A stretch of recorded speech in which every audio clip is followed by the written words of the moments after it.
Right, folks. Something I realised recently, I've got a bunch of interests, but one interest that I never shared with you guys is I'm actually quite into board games. I know, just when you thought it couldn't get geekier or nerdier, I surprise you. But yeah, basically, I'm an English teacher, and recently I've been designing some board games for my students to play, trying to revamp what we've got in my department. And it's got me thinking about board games again a lot. And I thought, I've actually designed quite a few board games. I am designing some games, and I've also made some variants for games that you guys will know. And I thought this video I'd share one of my variants. Basically, it's chess, and this variant is dice chess. Now, this is chess played with a dice.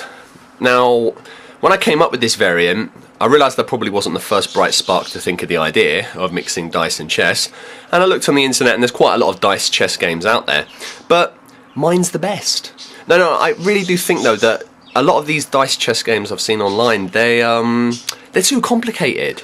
Whereas mine, it basically just keeps chess as it is, but with the dice, and then I just change the rules as is necessary. So yeah, I'm gonna show you how the game works now. Wicked. Alright folks, so now that I've introduced this little chess variant, I'll just take you through the rules. It's played exactly the same as standard international chess, but with the following differences. First difference, pawns, that's these little fellas, they start out on the third rank, not the second. They start out on the third rank. Now, you may say, why? Well, the motivation will become apparent in a moment. Okay, so let's get those. Should have set this up before, this is a bit tedious, isn't it? Right, okay, so that's that. The second rule is that pawns cannot move 2 spaces forward on their first turn, like they can normally, because they're already a space up, so they can't do that, for example. That's a no-go. There is no en passant move. You don't know what en passant is? Good, nor does anyone else. Right, moving on. The fourth rule is that the game is played with a 6-sided dice. Get a blank dice, like this one I got from a company called Witzigs Limited from Amazon.com, and then with permanent marker, mark each of the faces. So this face would be marked Rook, Knight, Bishop, Pawn. This face will be marked King or Queen, King stroke Queen, and this face will be marked Wild. Now, I actually am not going to write on this dice because I need this for something else. You can equally well just use a 6-sided dice, or die if you prefer. I think that's rather pedantic, but there we are.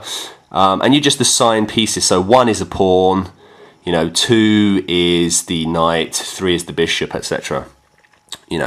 6 is the wild side. Now, basically what you do is, white starts as usual.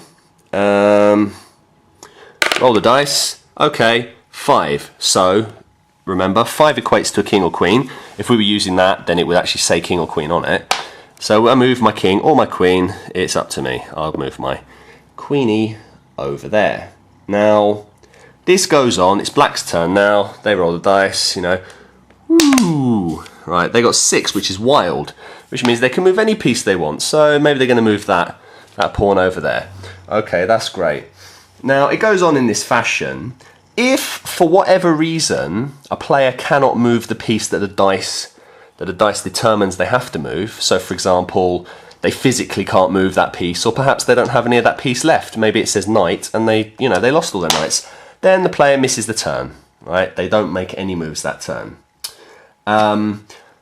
Another rule number 7, so I've stopped numbering there, hope you're keeping count.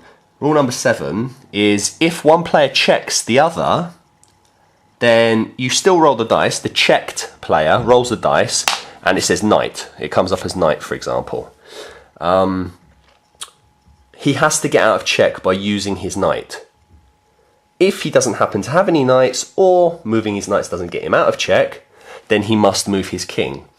And the game continues until, as in standard chess, the king is in check in such a way that he can make no moves which would get him out of it. Now, a friend of mine called this game refreshing and fun. So there we are. That's proof positive it's not total rubbish. And that's it, basically. Give it a go. As I say, you know, this cost me about 90 pence, I think, from that company, which is brilliant value, I think. But, you know, in fact, it was cheaper than that. I think it was 90p for 10. Whatever. But, you know, you should be able to get one of these from a Monopoly set or something you've got around the house. Play the game. It is quite fun. You know, it's light-hearted. It's not as good as chess, but it is quite good, though, because it's got a whole element of strategy. Because, for example, you might move one of your pieces into harm's way. There we are.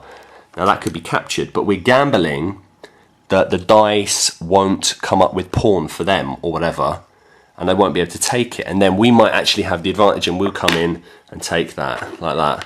Oh, I can't manoeuvre it. I'm trying to manoeuvre camera and dice and thing. Whatever. Play it. It's really fun, okay? Brilliant. Yeah.